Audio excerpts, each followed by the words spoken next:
Hey guys, welcome for joining the podcast. Today we have an amazing guest speaker with you all. Her name is Alexis Sutton. How are you doing?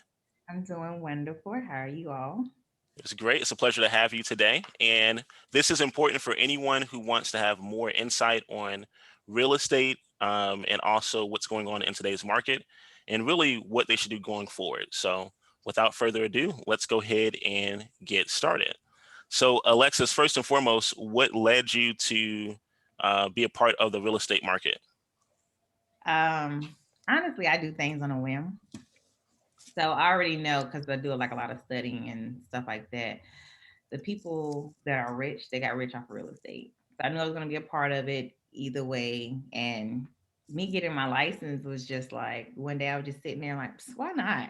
And then I was in Barnes and Noble, like, why not? And I found a class and I signed up for it. 2 weeks later, I was in class. So it wasn't a long, drawn, thought out process. It was a random moment. So Wow. Did, yeah. did you have to go multiple times to take the test?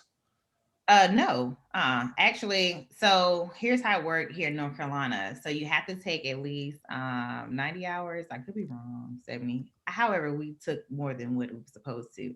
But you take these classes and you have to have those. That's pretty much as prereq to take your exam. Um, but with me, I went to Superior School of Real Estate. And my teacher was Bruce Moria. He's amazing. I feel like everyone knows him here in this market. But you had to take those classes and you had to pass the school test. Now this was before COVID came. So you had to pass that school test. That school test was hard. So that's where people trip up on. Well, that's where they were tripping up on. They had to pass that school test in order to get the credits for the hours that you took. So that I passed it on the first try. A lot of people I know, majority of people I know did not pass on the first one. They had to retake the class over. So Yeah. um I really wasn't worried about the state and the national test. I was worried about the school test because they did not play. But when COVID came, they were doing it. So you take the hours, they couldn't have them in there for testing. So it's kind of like going grad chapter pledging. I hate to say, but They were it's able to do it. Wow. yeah, they don't no, they don't have to do it. They don't have to take the test. So everyone Wow. your license is kind of like a factory, whatever. So now everyone has their license now. So that's just my Wow. so yeah. So so for those who don't know who are listening to us, um, you help clients not just in the North Carolina market, but also in the South Carolina market, right? Yeah, correct. What would you say is the biggest difference between the two? To be honest with you, I do most of my work in North Carolina, maybe because I'm from here. But the biggest difference, as you're talking about the clients, is really not nothing different with the market. But um, I won't go into depth in it. But to know just the gist of it is just the laws and how they get paid and stuff like that. Every state is different, and if you know anything about taking a real estate test, North Carolina is one of the hardest tests. We have the most rules. South Carolina is a little more laid back when it comes to the rules and things of that sort. But as far as the market, it's pretty much the same. They don't have as many big cities as we do in North Carolina, but even though right at the border is Rock Hill and Fort Mill, that's like our sub market of even though it's in South Carolina, but a lot of people like I used to work when I was working in corporate, they were in South Carolina, they just drive to North Carolina. And their commute may be smaller than mine being here in Charlotte. So yeah. Yeah, that's awesome. All right. So can you let us know from your perspective what makes a property stay on the market um, longer or shorter? Okay. So right now it's the seller's market. So ain't too much staying on the market. And if it's staying on the market, it's the main components that I know of from my experience. If a property is still on the market longer than what it should be, just an average home price, it's because the pictures aren't great. Staging also affects the house getting sold, the marketing piece, and most importantly, pricing. Right now, pricing is you can price it at something, and right now the market is so I got to get this property, they go over the price. Don't even care if it's worth the value or not. Oh, if it appraised at $2 and you selling for 5, I'm willing to pay the other $3 just to get the property. So that's how it is. But that's mainly the thing that keeps those are the main components that keep a property on the market. But biggest thing is pricing. Price. Pricing. Yeah. Mhm. So what's so many people wanting to purchase properties and there's so little inventory? What could a buyer do in hopes to snatch something up before their competition? First, say a prayer.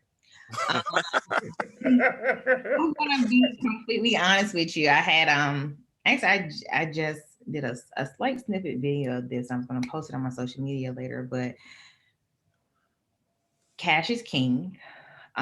Closing quickly when you can close quickly, that's a great thing. And some people are even waiving, if they can, waiving appraisal, waiving inspections, want to close really quick.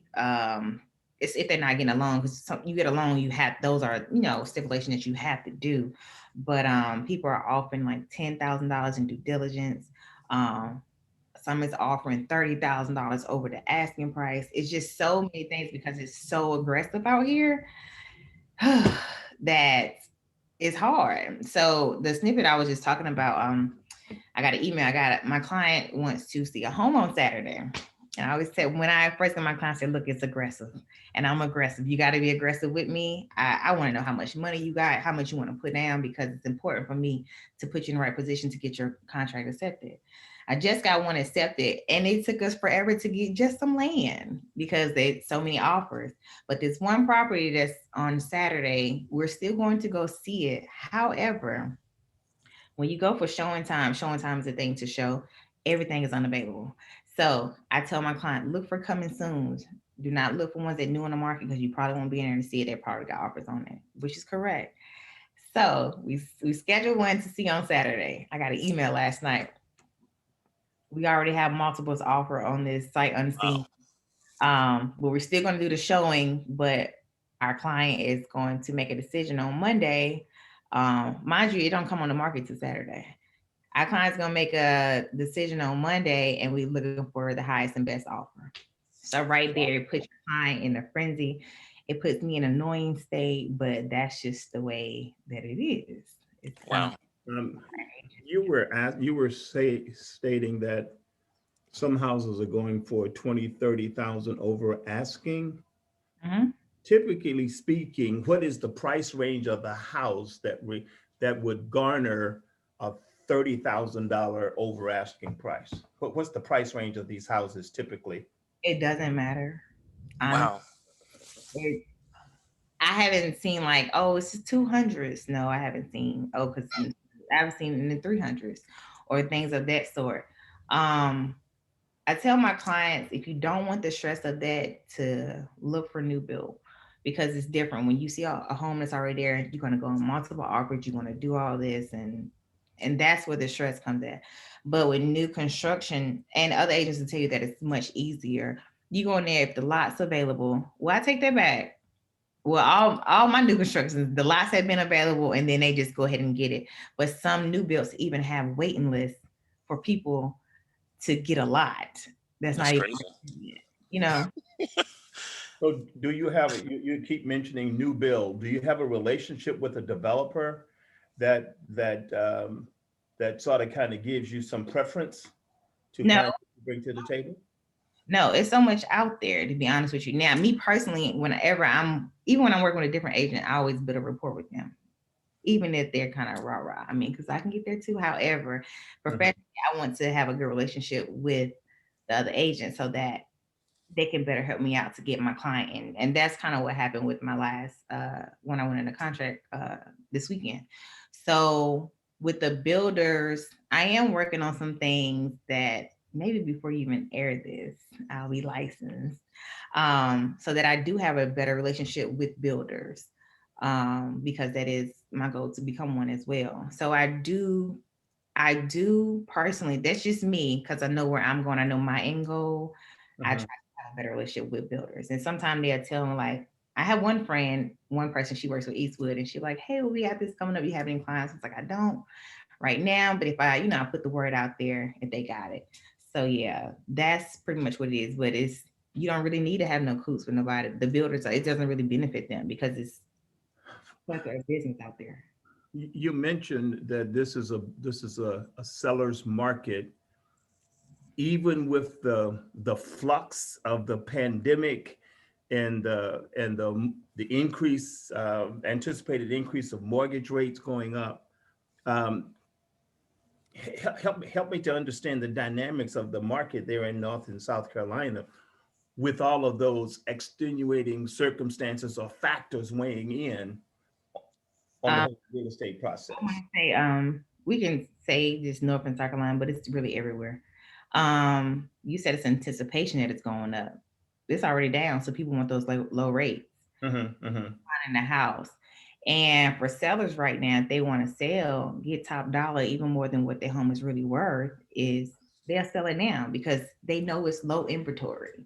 It's extremely low. That definitely here in Charlotte. So, like I said, it's a seller's market. Period. People, it's low. Pandemic didn't stop anything. Don't let people fool you. Pandemic did not stop anything. It may stop some showings, but other than that, it did not Hmm. stop people from buying and selling their home because the great thing is that the interest rate went down extremely low. So that was more so motivation for them to do it. And let's talk about things outside the market. We were getting a bunch of stimulus checks. A lot of people was paying their stuff off. It was helping their credit get up. Different things of that sort Hmm. play factors into people ready to get their stuff and buy. People can work from home now. They saving money, saving. It's a lot of different things. The factor that came into like, why not buy a home right now? Mm.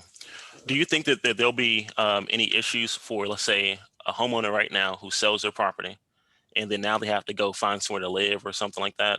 Do you think there'll be issues down the road for them? Yeah, some people they don't. I have a friend we actually went to school with. He's selling his house. He's closing on his house. Not my client. We don't get on that. But he's closing on his house next week. However, he couldn't find a place that quick, so he decided to just get a lease. Some people have it contingent on you can get this home once I find a home or once I close on my home and things of that sort. So it's kind of like I want to say touch and go sometimes, but like I said, if you're trying to sell your home to get top dollar, this is the thing, and most people know this. The market goes up and it goes down. So sometimes the seller's buyer is a buyer. Some people would just whatever. I just rent to now, and then when it becomes a buyer, then it go back and buy again. But you still got that profit. And for me, I think that's smart. But I can't tell people to do their funds. They do what they do. But I feel like when they sell, if they don't have nothing lined up, or maybe they're not getting married or whatever like that, then they're renting. They're just renting, and then just waiting for the market to change. And I'm not a forecast real estate meteorologist or whatever, but I do feel like it's gonna start panning out soon. This don't take my word for it, but it's that bad. I do think it's gonna start panning out soon. Because honestly, these houses that are selling way overpriced, um, it also affect the neighbors too. Don't nobody think about the neighbors because y'all selling this, that, and then it's gonna raise their tax value up, Every time. and the home's not worth that. So it's so many things and dynamics pay that come into play with just buying one home. It affects so many things. And like he asked, why I think they're buying is because so many other things had happened. Pandemic really worked out for a lot of people, despite what people are saying. It allowed a lot of people definitely in our community to get ahead or have the opportunity to get ahead, whether they took it or not, you know, Hmm. more opportunity to get their heads up. Yeah, yeah. Um, Something that I'm concerned about is whenever they open the foreclosures. Mm-hmm. I think for, let's say, someone bought the property last month at the height of the market. When they Mm-hmm. open up the foreclosures, there may be 5 people within his neighborhood or their neighborhood that goes into foreclosure, and then that's purchased at half, the value, and that could lower the value of that person's home too. They just bought. Yeah, but with that being said, that's just kind of how the market goes. This ain't the first time this happened. It happens when we was probably younger, and not understand. We probably do, but we didn't know. Right. But to say that's just the cycle of the real estate cycle. Like that's how I look at it. So right now, where buyers out there scrambling. It's going to be a time where sellers want to sell their house for dirt cheap.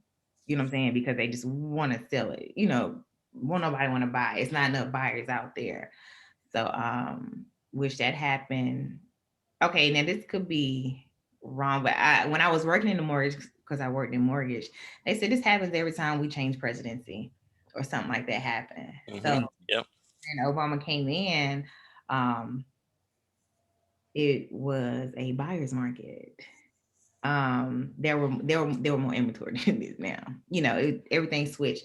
Jobs was um jobs was lost and different things of that sort. So it just it just affects so many things. It's like a domino effect, and there's so much to even go into now. Excuse me if I'm rambling because I know all these is coming in my mouth. Only a few things are coming out of my mouth that are popping in my head, but yeah, it's so many dynamics that come into this market. So where people are frantic right now, on the flip side, it's not going to be like that. I wouldn't say soon because I'm not a guru, but it's going to change. It just does. That's just how it happens. Yep. What submarkets do you think would be good for people who are looking to get into investment real estate? Okay. Any big city that is growing, look at them little spots on the side because they grow. Like here, it's kind of not too late, but so for Charlotte, you have Concord. Um, that's grown pretty nicely. And like I talked about Fort Mill and Rock Hill, I would really say get in Fort Mill if you can. But they're kind of like already there now, but it would have been a good place to dig into because they're moving the Panthers stadium over there too. I didn't know that. Yeah, so Indian Land is good. They're going up, but it's a good place, and that's right by Valentine. I don't know if you know anything about Charlotte area, but that's kind of the affluent area, one of the affluent areas here in Charlotte area. One thing, this is not in my market, but since I do talk to people, I do think if people want to invest or build or something like that, I say Greenville, South Carolina. Okay. That is an area that is coming up from what I've seen from other builders and contractors and stuff like that. It's like, well, I'm just get some land out there and hold it and stuff like that. But to figure out what's going to be the next big thing, it's so simple. If you got common sense, whatever city is growing, know them little places like around here, Huntersville, Gastonia, here Gastonia. Gas House. Yeah. Even for me, I like Belmont, but it's growing. And that's in between Charlotte and Gastonia. These little places you don't know, but they're gonna be becoming these places where cash cows or whatever. Maybe the wrong termination, but places like that. So all these little places you don't really hear it, but you know that they're there. I say invest there because it's like a virus, it spreads. You know what I mean? So Yeah, absolutely. How does the single home market impact the multifamily market? And would there be opportunities to buy apartment complexes in that area? honestly, it's not really available here. It's not too many multifamily units here available. Um, how it affects it, if me being honest, I really couldn't tell you because I haven't dealt with a lot That's of them. And on the flip side, it's just there aren't that many. I had some people say, "Oh, I'm looking for." I have one of my line sisters like, "I'm looking for a multifamily," because you can even if you don't stay there, you can say, "Oh, I live in apartment A." That's my stay all the way in Dallas or California or something like that. Just so you can get that owner occupied that first loan, stuff like that. But when we looked, it was just nothing out there because people, first of all, our generations are go getters, so we already know, so we already gonna be on it. Um, it's just really there aren't too many out there that I've seen and that are in good condition. I That's all I know about it. I wouldn't even see it the wrong way, but Yep. yeah. And I'll say to anyone who's listening, Alexis said something that was really important. You guys might want to rewind it. She basically mentioned the importance of looking for a multifamily, and you can still get a smaller purchase or down payment if it's through FHA, and they allow you to live in, let's say it's a 4 unit, live in 1 unit, and then you can qualify by using the other 3 units to buy that building. And if I'm being, well, I'm gonna just leave it at that. Yeah. Yes, but it's good. I've done it. I've done it myself. So You can live in 1 unit. yeah, yeah, That's I've done it though for myself. That's how I got started. gotcha. But Charlotte does not have a lot of multifamily, No, much like the northern part of the East Coast. There's a lot of multifamily duplexes, triplexes, but Charlotte does not have a lot. but people having a mindset to build them. I was talking with one of my friends who's a general contractor, and he's like, "Oh, I'm building this multi-family unit that's going to be in Kannapolis. Kannapolis is another sub So out, yeah, and it's like Salisbury. It's in between Salisbury as well. Salisbury is kind of big. I go there a lot because, of course, I'm a veteran. It's the VA hospital over there, but it's not like a Charlotte. It's not a Charlotte, But yeah, that's the it's image. it's Annapolis. Yeah, yeah. It's an Annapolis. We live in Indianapolis, so we get it. Gotcha. Outside of Chicago. Well, yeah, you get it. You make it work for you. So yeah, but yeah. So we have a question for you. Tell us your thoughts on leaving corporate America and following your dreams, pursuing your dreams. Um, keep it 100 with you. I always knew that I was going to be an entrepreneur, and I wouldn't say follow your dreams. It not tell nobody not to follow their dreams, but it wasn't a I'm gonna follow my dreams type move. It was just me, my mentality. I don't mind being told what to do, but you get what I'm saying? So for me in corporate, to me, it was like modern day slavery, just to be honest with you. You work really hard, and definitely me as a woman, as a Black woman, I work really, really hard. And I work in mortgage, I process loans in production. Here I am working hard, getting this amount of pay. And it's the reason why HR tell you do not discuss your pay. It's against HR to discuss your pay because they do not want you to blatantly know the discrimination in it. And that's just my opinion on it. There was a counterpart. He was Caucasian. He came in after me, and they taught him the job because he had no experience. However, he's getting more than me. However, I am pumping him out. I am producing more than him. So mentally, I couldn't grasp that. And I know this world is not really fair, set up for certain people. However, I could not fathom it. So this was in 2017. Like I said, when the presidency changed, things changed. My job did layoffs, and they did layoffs like in sectors, so it won't be that this big company did like this really big layoff or whatever. Try to be slick, but Yeah. I had already had my stuff packed. I had like nothing in my dresser drawer. The loans was getting low. We kind of already knew, but I already had my stuff packed. So when they was like calling us like, oh, we gonna. I think when I left, it was like a group of like maybe 90 of us at the time, maybe 90 or 30. So it was a lot. Either way, it was a big that this company let go. People were in there crying, and I felt Wow. bad for them because I'm like, dang, that's their livelihood. However, I was like, I got the rest of the day off. Okay. Simply because being there was mentally draining. It was mentally draining because I know when I'm great. And I didn't want to keep building someone else's dreams that did not even value my time and my talent that I put into that. So even though I was getting less money, I was much happier because I was less stressed. You know, corporate is just a different ball playing. And then it's the politics, you know. And, I think I just said something to a group of my friends, that I did work with that I was cool because I don't be friends with people at coworkers, like definitely on social media. We had a session where they called us into a room and they were saying, you all are doing this right here. You're getting these returns back. And I'm just seeing looking like these are people that don't do the job. People that don't do the job try to tell you what you're doing wrong, but they don't know how this process goes. Feel like Mm-hmm. they thought we was in there. They thought they was gonna tell us something, and they left that meeting mad. I mean, mad. Okay, and then they was like, "Well, just don't." The whole purpose of the meeting was just dismissed because we had some smart people, and there's some smart people like us in there too. Like, you can't tell us about the job, you don't know what they do. If we having too many touches on it, make sure that the underwriter is sending back the right conditions so that we don't have to go back. We do everything you say, oh, we need this too. Make sure they're right because you have to see what the turnarounds are for. So when people don't know the job and they try to tell you, people are project managers without a project management certification. You know, I have a degree. You are here with your associate's degree, trying to tell me what to do, and you have minimum common sense. It just didn't work for me personally. So I left out, and I just vowed not to go back.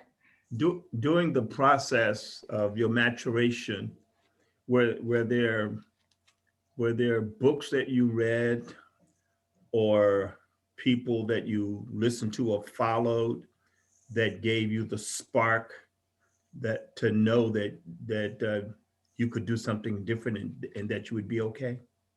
Um, I'm the spark. I can't depend. I mean, honest with you, I literally, Besides you. honestly, I would say no, because everybody else's journey is different. If you know that you want to do something, sorry for coasting. I don't know if y'all can hear that. Okay, sorry, someone's trying to say something. I thought it was Hank for a second. I said, Was that our hint to cut it short? Oh no, they can wait. Anyhow, no, the reason why I say that because just I mean we had conversations before this, and you kind of know like where my mindset goes. Mhm. I know my end goal, and I do understand that I cannot depend my motivation, my determination, or whether I go left or right on other people, even if they have a motivation speech. Like you, people out there, I can't think of his name. Eric Thomas, No, Tony Robbins.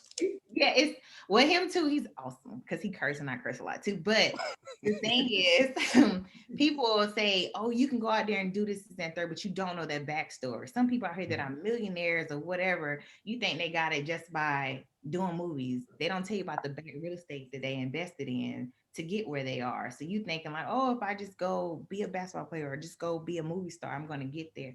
So they can have words that are encouragement. It's good for the moment. Like, I may have need that push, but at the end of the day, I know where I want to be. I know where I came from. And Mhm. as I am exposed and I see other great things, I know there's stuff that are bigger than what I grew up in and what my environment is. So my spark is literally me because I know what I want. And if you depend on, I think the guy that brought Dogecoin up, he said that if you what's your motivation or whatever, if you're looking for other people for motivation, you're never going to get there. And it's like your happiness. If you depend your happiness on someone else, they control your happiness. So I don't want nobody to control my destiny or anything of that sort. So literally I am that spark because I didn't want to be mentally drained. I didn't want to be living paycheck to paycheck, and I don't want to be living mediocre.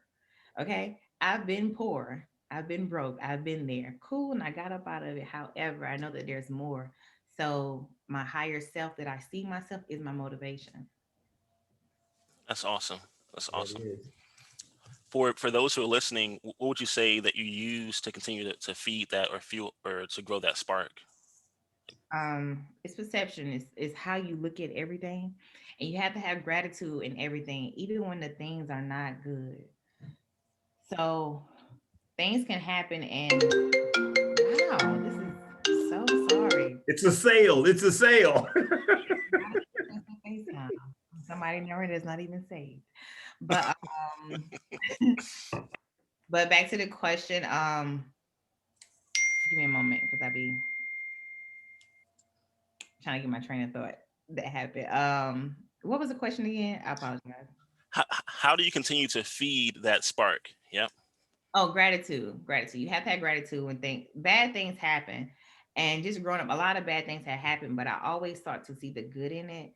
And that just it really helps my mental. So some things happen like when a job ended, people were sad and that negative energy feeds off another more negative things happen. However, I looked at it as like, wow, I have more time to spend with my child, less gas. But mentally, I can decompress and focus on different things. I'll be able to create because I do have another business.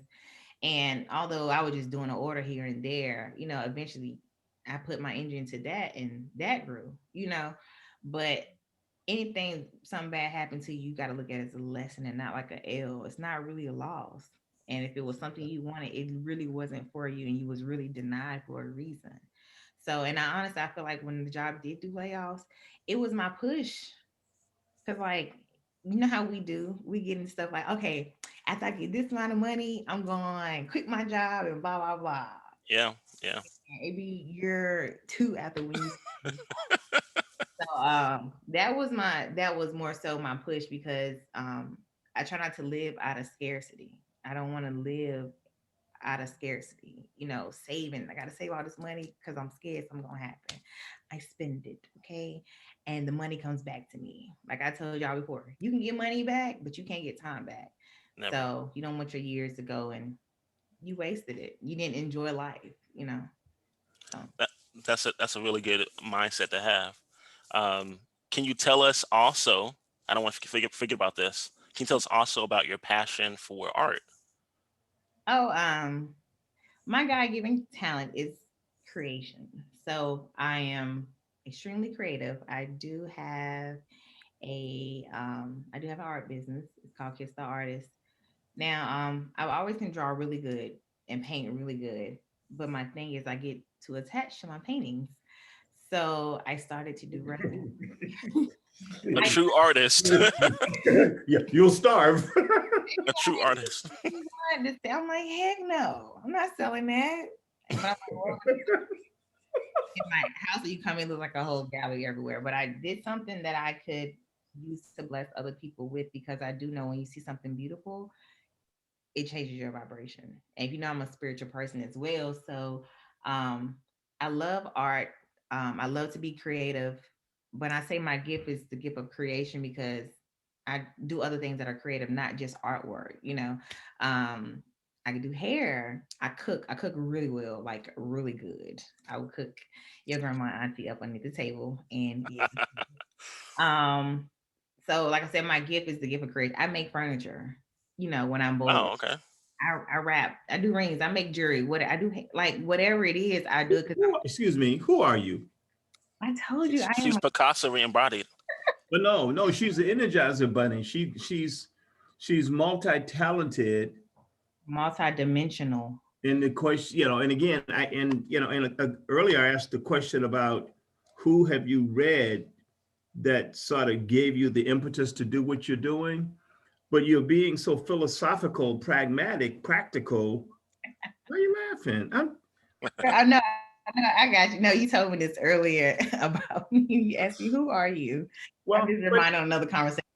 but I'm it's the sorry. idea that again, you just seem to be far wiser than your years. So if there isn't someone or something, someone that you're talking to give you guidance, or something that you've read to give you guidance, then all of this is being marinated in self. And it's, I'm just sitting here basically blown away by the passion, the energy, the determination, the success.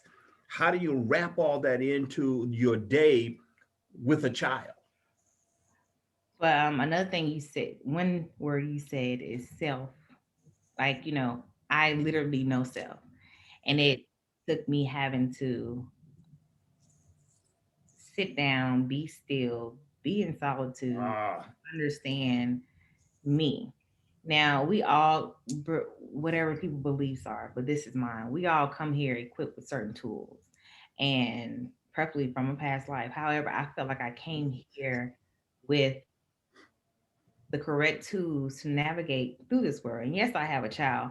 And for her, if you have a conversation with my child, I've never heard different. Even when she was like young, well, she's 6 now, but 4, she's having conversation. They be like, she speaks so intelligently. Like she have a really good. I'm like, when the little girl told me she was baffled the other day, I'm just like, first of all, I didn't learn that word until I got to be an adult. But I do know that I am her first person, her role model.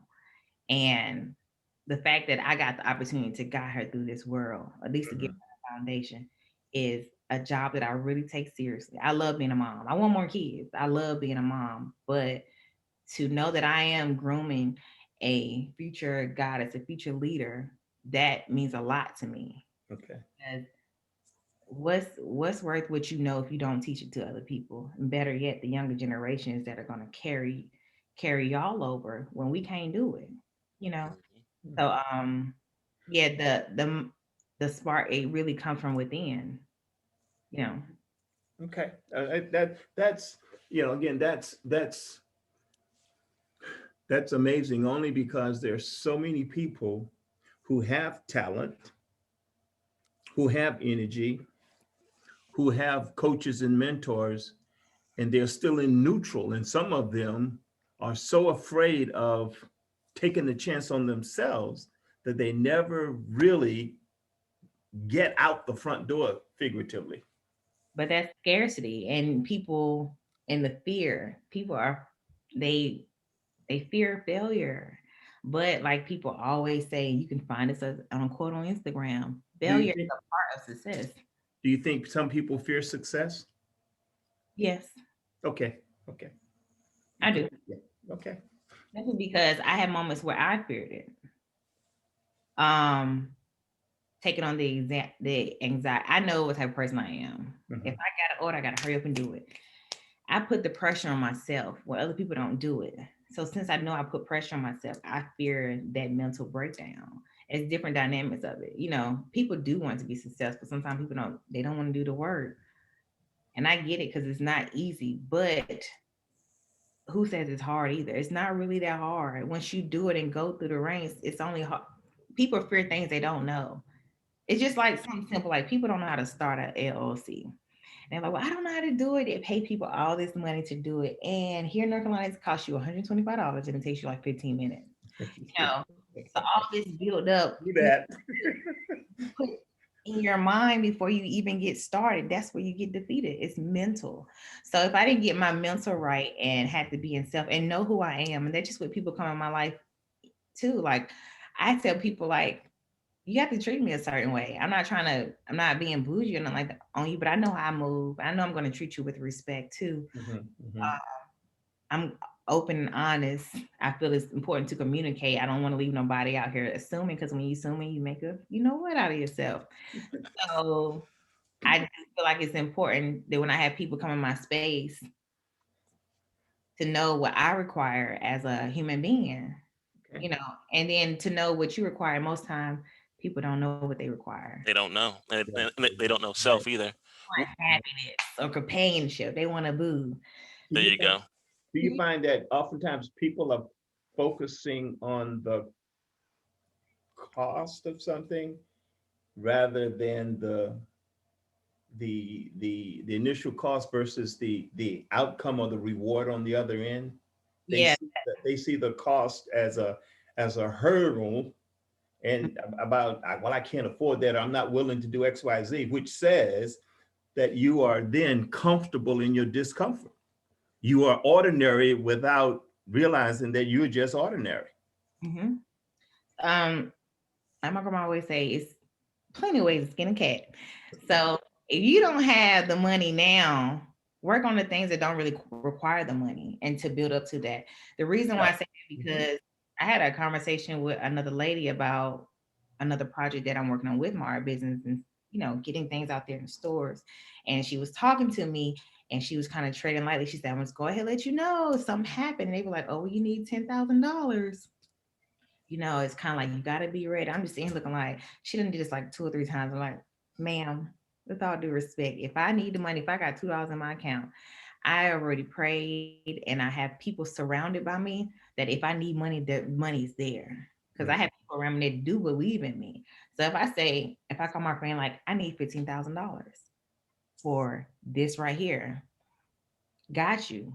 Because I did pray for people like that. I don't want to be around broke mindset people. I'm not talking about broke people, but if your mindset is broke, then that's your outcome gonna be pretty much. But I had to say I feel different about money now. Money is something that comes. Money loves me. It comes to me. That's what I say. When I need it, it's gonna come some way somehow, and I just believe that. That's just my beliefs, and people can say, "Oh, that's really not true." It's whatever. However, look at me. I'm good right now. You gotta believe. Reverend Ike, I dig it. Right. No. Yeah. Alexis, before we wrap up, what's the one thing you want people who are listening or watching this to take home? Don't conform to anyone's limited beliefs. You know, you can literally do what you want to do. I'm not just saying it to be, like I say, a meme or something like that, but literally people will put their limited beliefs on you so that you can believe them. Watch your surroundings. People Mhm. around, like I said, if you're the smartest person in the room, you are in the wrong room because you can only go as high as yourself. You know what I mean? I like to be a student. I like to have friends and people that are in business that know more than me because they're gonna carry you. Most people that are older, like our not elders, but our older people, they want to pull you up because they see, oh, I see this young lady, she's 31, she's doing this. Let me help her out. Let me invest in her, and then it's gonna be our job, Leland, to pull these other people up as well. And it's not a crab in a bucket barrel. It's we literally helping people out. But most importantly, y'all, do not put nobody limited beliefs on you. People say you can't do it. That's okay. Like I tell you, I don't announce the move until I'm saying checkmate because I don't need nobody negative energy on what I'm trying to do. So Yeah. if it's something you want to do, your mama, your daddy, your cousin saying, oh, you can't do it, you this, and that, and third, trust me, it's plenty of examples out there that shows you like I could. Mhm. In what? Mhm. Awesome. Perspective. Awesome. Awesome. Wow. Powerful. On that note, I think that's a That's a wrap. wrap. All the links for Alexis and her businesses will be in the descriptions. So please check that out as well. And until next time, Appreciate y'all. Thank you, thank you. ma'am. It's a pleasure. All right, bye-bye. Bye.